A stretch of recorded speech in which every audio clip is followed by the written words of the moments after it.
Good afternoon. We begin with a developing story, a deadly school shooting in northern Saskatchewan. The really positive news is that we have got through the coldest month of the year, January, and it wasn't that cold at all. No, not really. Calgary police and RCMP joined forces to arrest two men for drugs and violence in Calgary and Red Deer. Searches of hotel rooms in Red Deer and homes in both Red Deer and Calgary turned up drugs, cash, guns, body armor, and more than 12,000 rounds of ammunition. Alicia Fielberg joins us now. Alicia, police arrested these men after another violent crime here in Calgary. Yes, Ian. Kelsey is here with a first look at our weather, and maybe it's me. Maybe I'm just getting used to those warmer conditions because it did seem a little cooler this morning. No, it definitely was, Ian. Sure, there's lots to talk about that huge storm that's about to hit the East Coast, but there's also some serious weather out west, closer to us, that we have to worry about. Yeah, the avalanche risk is elevated into the backcountry. When T. Boone Pickens came to this campus decades ago, it was called Oklahoma A&M, mainly an agricultural school. Pickens saw an opportunity here. Sports have been called the front porch of the university. And if Oklahoma State's teams became competitive, it could improve the college's entire image. Good afternoon. It's a sign of cautious optimism in Canada's economy. The governor of the Bank of Canada has decided to keep the bank's key interest rate right where it is, 0.5%. Stephen Polo says there are really two different economies in Canada, natural resources and everything else. Laurie Graham reports. It was widely expected the governor of the Bank of Canada would cut the interest rate. Gas pains are gone for now in Calgary, despite a tough outlook for the rest of the Canadian economy. Oil remains lower than $30 a barrel, and the loonie is hovering where it hasn't traded in over a decade. Yet there is an upside for drivers.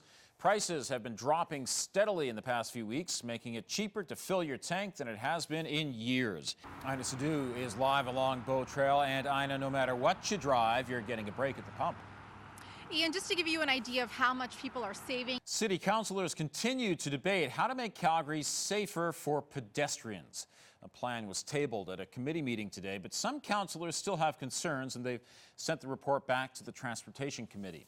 There are 50 recommendations in this report, including reducing the speed limit in residential areas. Kathy Lee is following this story for us. So, Kathy, the public was able to weigh in today on this plan. So what did people say? Ian, people from the public who spoke today say that they're glad that a plan is in the works to make the city safer for pedestrians. The jury is now out in the murder trial of Toronto Police Constable James Forcillo. The defense in the case argued the victim, Sammy Yatim, wanted to die and had even researched suicide. That's evidence the judge did not allow the jury to see. Austin Delaney reports. Sammy Yatim wanted to die that night in July of 2013, and Constable James Forcillo's defense team says the teen wanted a police officer to kill him. Donald Trump has won a key endorsement with less than 2 weeks to go before the crucial Iowa caucus. Former vice presidential nominee Sarah Palin is backing Trump. Meantime, among Democrats, Bernie Sanders is gaining support. Edward Lawrence reports. In Oklahoma today, Sarah Palin stressed Donald Trump's anti-establishment campaign. Meantime, Sarah Palin's 26-year-old son, Track, was arrested last night in Alaska on a domestic assault charge. Police were called after he was involved in a fight with his girlfriend. A bit cooler and more like winter today in Calgary. A Pennsylvania man found seemingly frozen to death in a snowbank has made a miraculous recovery.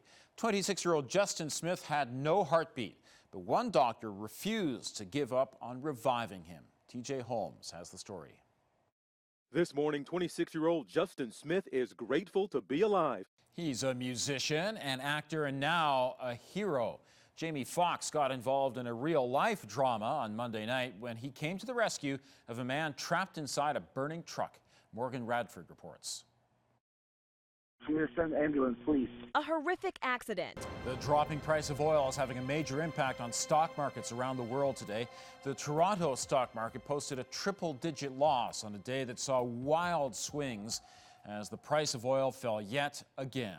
Oil closed today at $28.35 U.S. a barrel. The fall comes amid a global glut in supplies that seems to be getting worse. It's trading at its lowest level since May of 2003. Of course, the Canadian dollar is closely tied to the price of oil, and it's been taking quite a beating as of late. It did manage to finish the day up slightly. The loonie added 0.32 of a cent to 69.01 cents U.S. It held its own after the Bank of Canada said it would hold its trend-setting policy rate at 0.5%. Now, there is an upside to a low Canadian dollar. Brad McLeod joins us from Canmore, where businesses there are enjoying a boost. Brad? That's right. I've been asking around all day long, and it's been busy in Canmore. Can we look ahead to the weekend already? You know what the song says, nothing matters but the weekend from a Tuesday point of view. Exactly. But this is Wednesday. Well, and we are working for the weekend as well, or many people are. That's another song. Okay, but mine was the Kings, his was Loverboy. I win. Hey, mine was the 1980s at least. With temperatures around -1 by the weekend, it's good for skating, skiing, whatever you want to do outside. Whatever. Yeah. Barbecuing?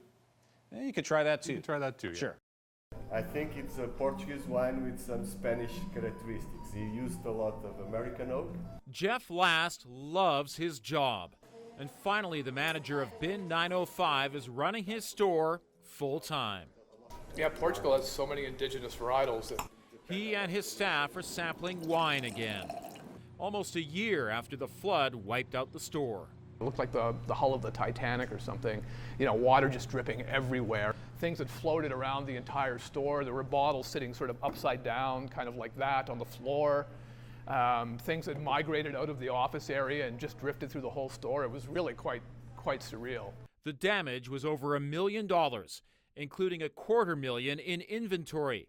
Among them, items that couldn't be replaced. Very rare wines like Screaming Eagle from California. You know, we get 3 bottles of that a year. It's $2,500 a bottle. You know, there are a lot of things like that. Now the store is completely renovated and fully stocked. One by one, businesses along 4th Street Southwest have reopened over the past year. That's created plenty of work for construction and renovation companies. But elsewhere in Calgary, some businesses will never reopen. Their last day of business was the day before the flood. At the Lion's Den restaurant, time stands still at 6 a.m., the moment the power went out when the floodwaters rose. What else are you going to do? You're going to keep on crying. It happened, and you got to just find a way to laugh. Rico Festa's long-running family business was wiped out. Everything from the basement to the main floor destroyed. So when we came in, the water was still at this elevation. The damage added up to $1.2 million. And Festa hopes to recover less than half from his insurance company. Well, I know right now I feel like I'm being stabbed because my heart's not in it. If it was up to me, I'd just keep on going until I croak. Festa is now restoring the restaurant. New equipment and fixtures for a new owner. It is up for sale. It's an arduous process. But while one businessman is looking ahead to selling his business, another is planning a grand reopening. We're lucky. We live in a city with a lot of resources, financial resources and workforce resources. But you know, you can it does give you an idea of how difficult it would be in a third world country.